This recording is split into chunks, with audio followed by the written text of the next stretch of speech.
Ladies and gentlemen, there is a paradox in the human soul, a tension between our desire to belong and our need to be whole. And often, in this modern age of endless connection and persistent accessibility, we begin to lose our center by being everywhere for everyone. We offer fragments of ourselves in every direction, yet forget the sacred art of holding something back, of becoming a mystery even to those we love. To be too available is to be divided. Every call answered, every request met without discernment slowly drains the wellspring of the self. We mistake this erosion for kindness. We call it generosity, loyalty, love. But it is often not love that drives this availability. It is fear. Fear of being forgotten, fear of rejection, fear of irrelevance. And beneath that, the deeper fear that if we were to step away, if we were to say no, the world might go on just fine without us. What if that's true? What if the world does go on?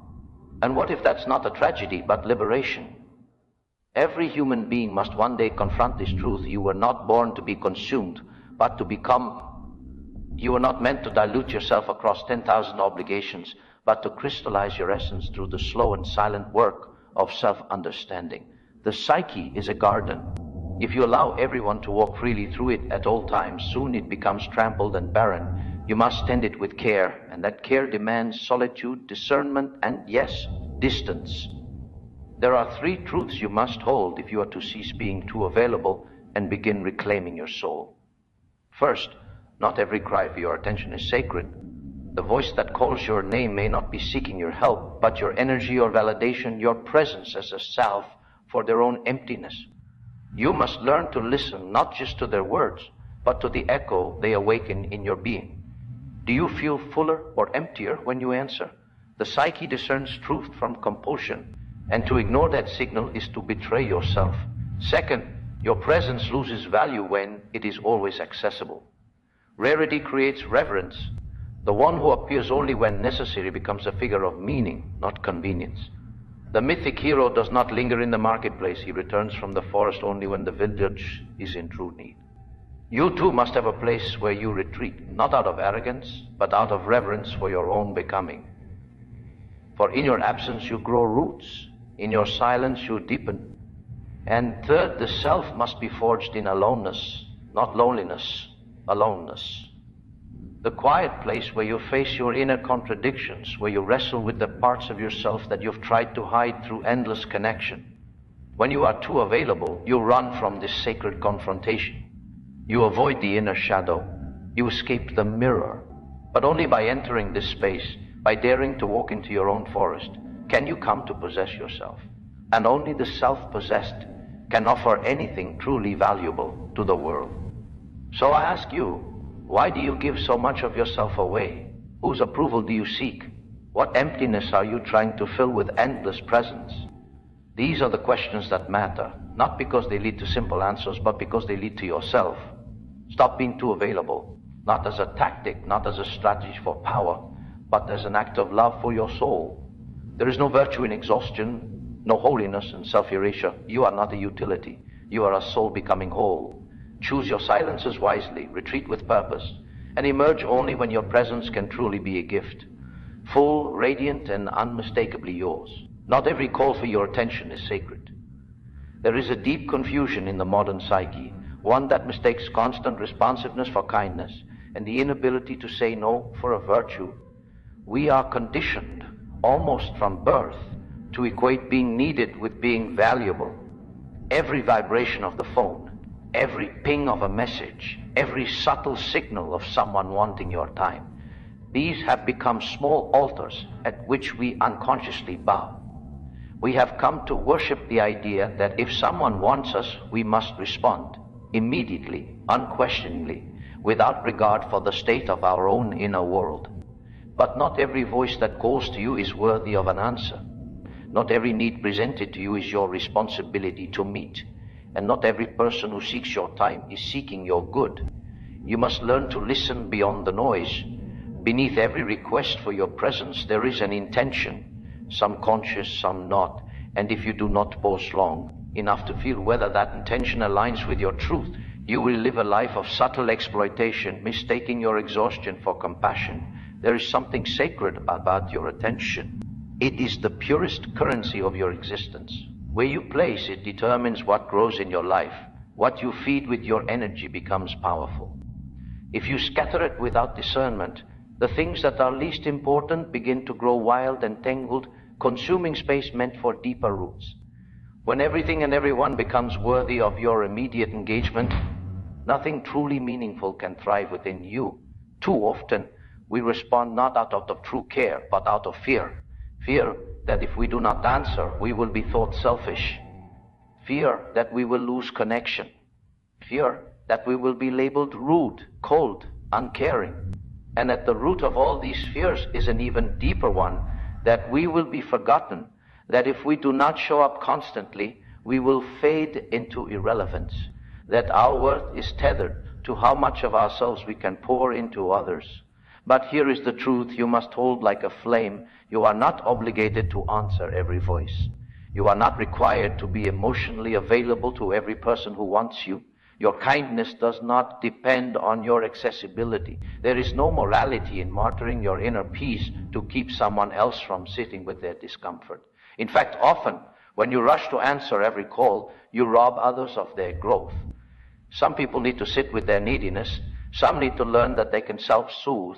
Some are calling you not because they respect your energy, but because they want to avoid doing their own inner work.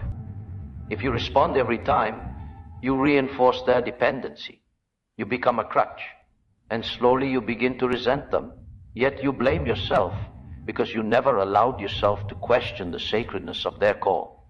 You must understand that some calls come from wounded places, from manipulation, from entitlement, from a desire to control, to tether you, to keep you orbiting around their needs. These calls may wear the mask of love, but they are often born from a fear of being alone, from emotional immaturity, from a lack of boundaries. And if you always respond, you are not just compromising your peace, you are participating in a dynamic that keeps both of you from evolving. And yet, to step away from this pattern, to not answer every call, feels like betrayal, because so many of us were taught that to be good is to be available. We were rewarded for putting others first.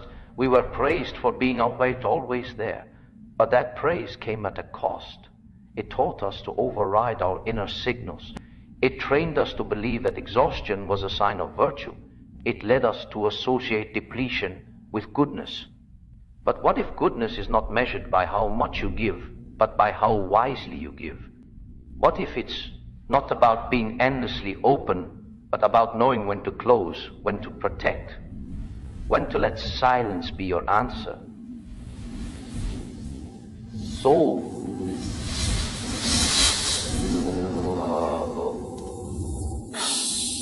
Swear. It is a temple. Everyone should be allowed inside. Not every voice deserves to echo in its sacred halls. You must be a gatekeeper, not out of superiority, but out of reverence. Because when your energy is constantly spent on the outer world, there is none left for your own inner journey. And that journey, the becoming of your full, undivided self, is the most important path you will ever walk. There is a deep wisdom in the pause. When a message comes in, when someone asks for your time, when a need is expressed, pause. Feel into your body. What arises? Excitement, dread, obligation, guilt? Is your yes coming from truth or from a learned script? Does this call align with your path? Or is it a detour, a distraction wearing the costume of duty? This discernment is not coldness. It is maturity.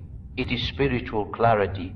It is the recognition that to serve others from a place of depletion is not noble. It is harmful. It creates resentment. It breeds emotional incoherence. It leads to burnout, bitterness, and quiet despair.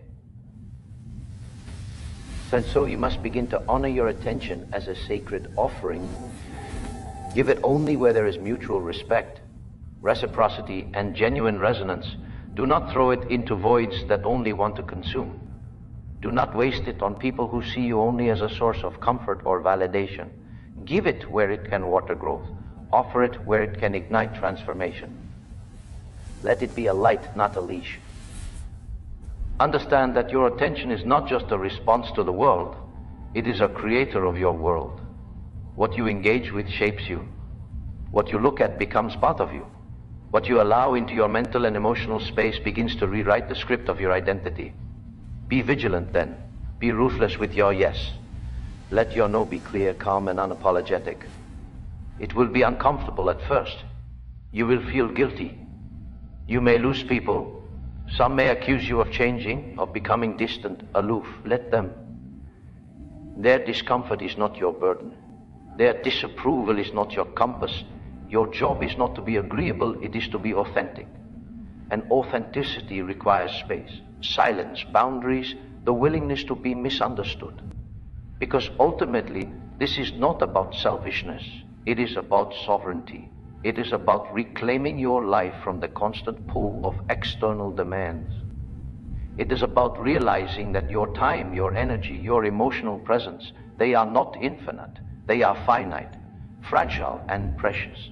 You must learn to protect them as you would protect a sacred flame. And so when the next call comes, literal or metaphorical, pause, breathe.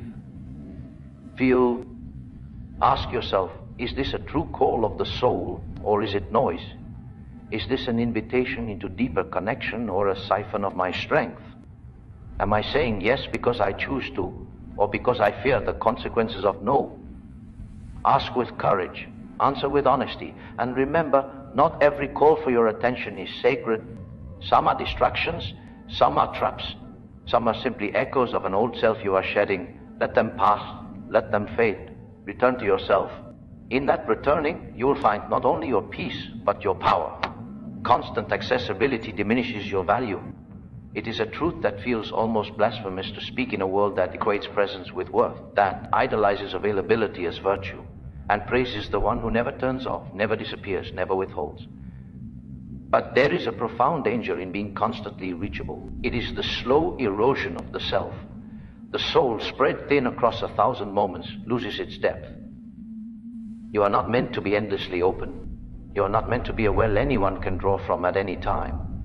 Your availability, if limitless, becomes a cage, a performance of connection that slowly murders authenticity. There was once a time when distance meant something, when space was sacred, when people waited for your presence and felt awe when you arrived. But in the modern age, we have traded reverence for immediacy. We have built a culture of constant alerts, instant replies, unbroken streams of messages, and noise. In this flood, the power of presence has been diluted. Your value, once defined by depth, is now measured by how fast you can respond. But speed is not intimacy, and presence is not performance.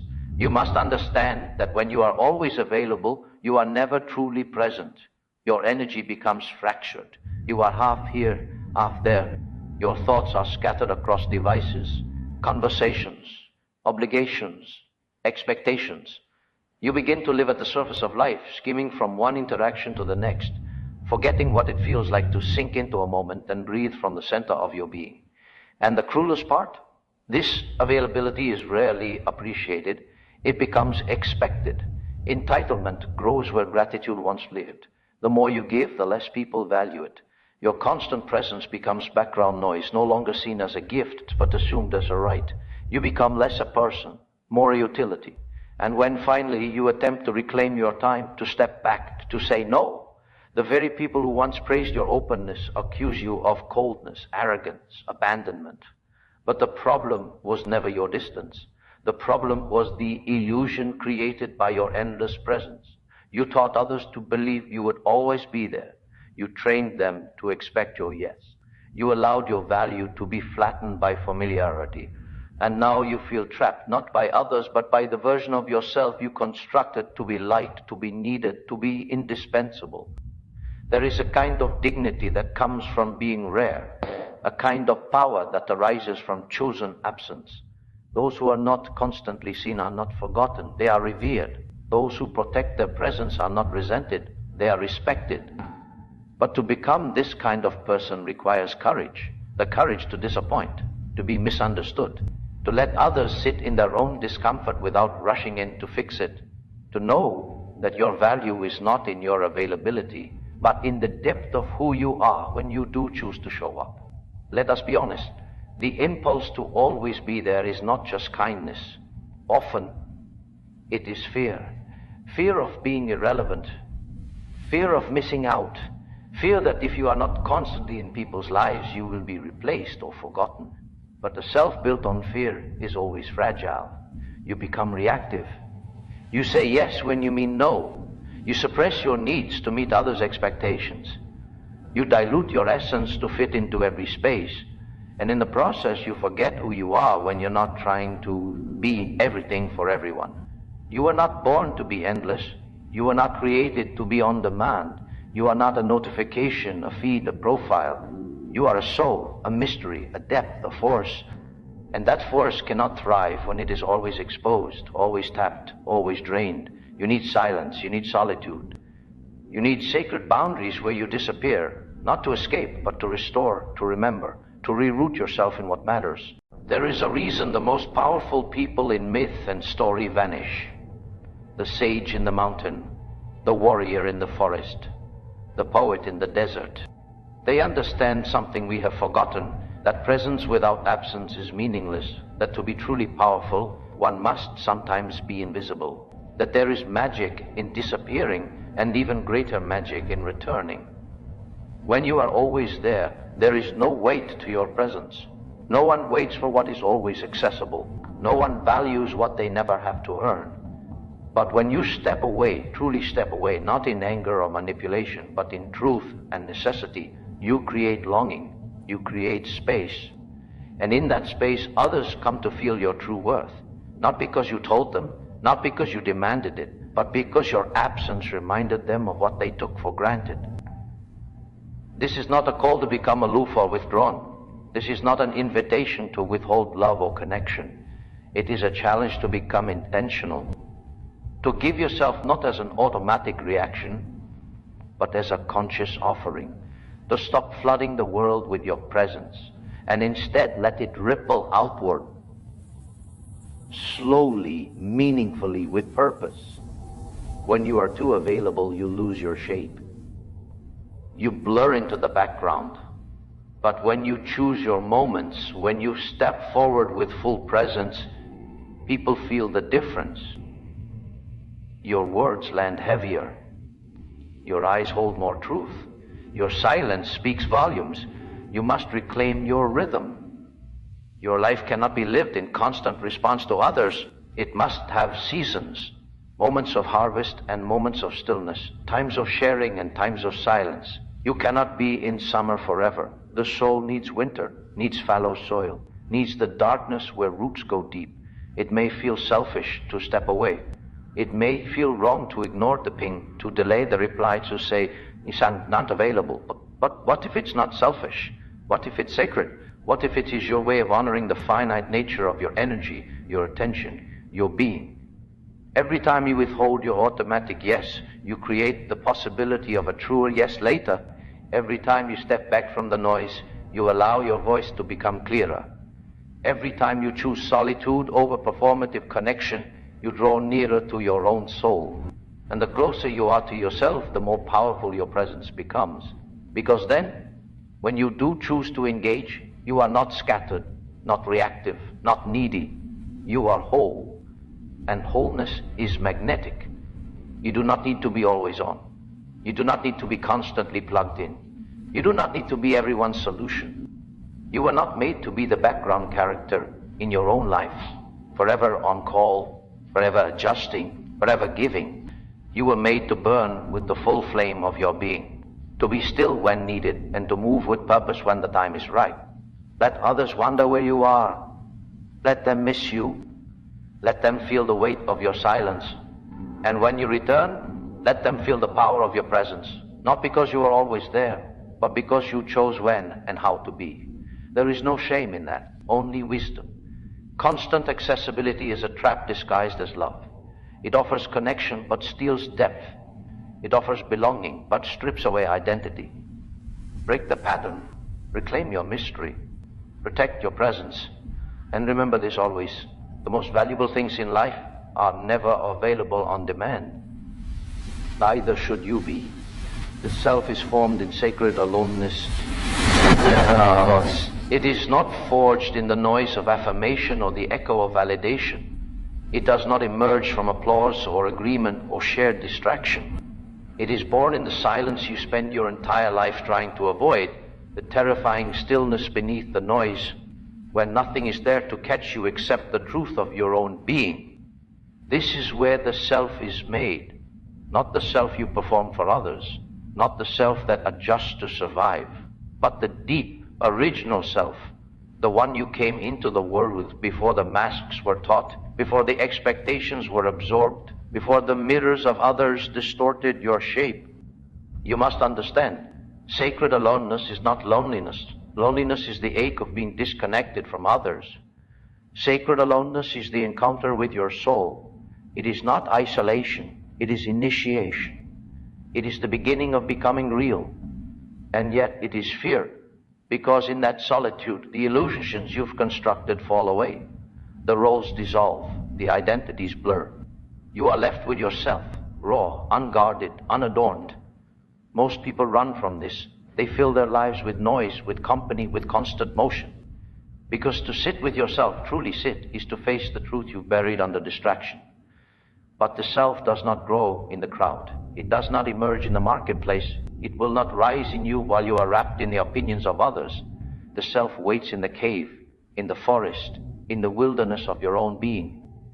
You must retreat from the outer world, not forever, but long enough to hear your own voice again. Long enough to feel the tremors of your own longing.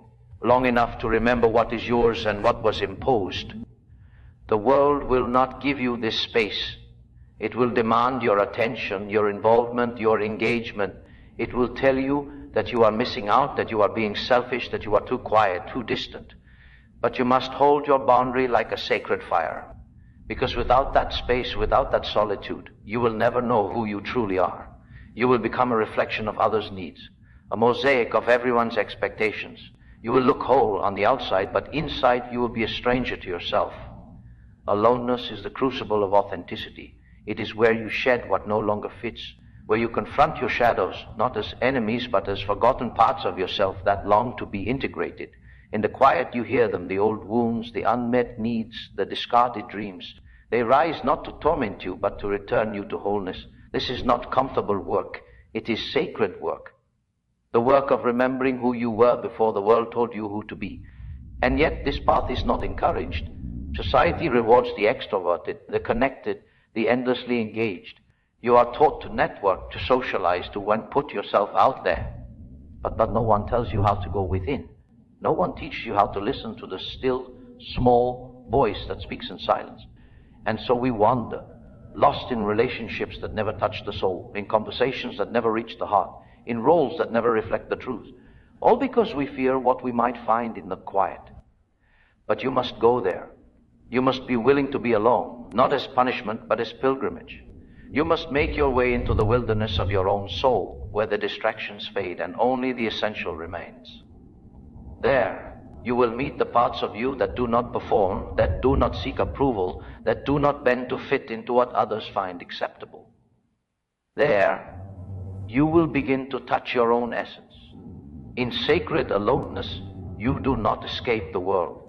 You learn to meet it differently. You are no longer defined by it. You are no longer a mirror, but a light. You stop chasing belonging because you carry it within.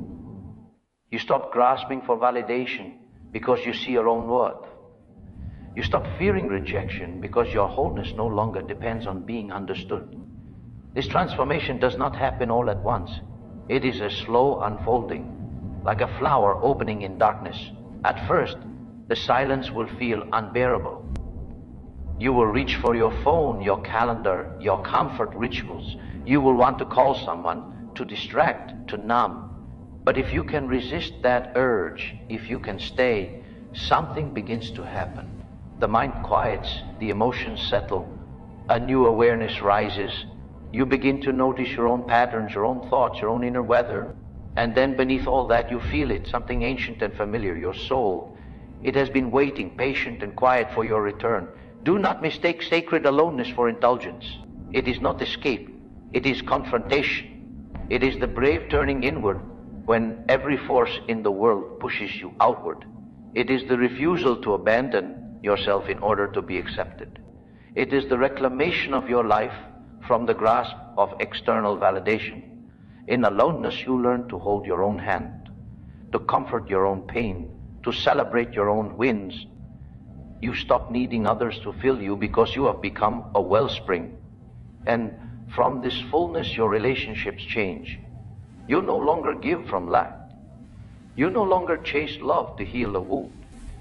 You no longer shrink to keep the peace.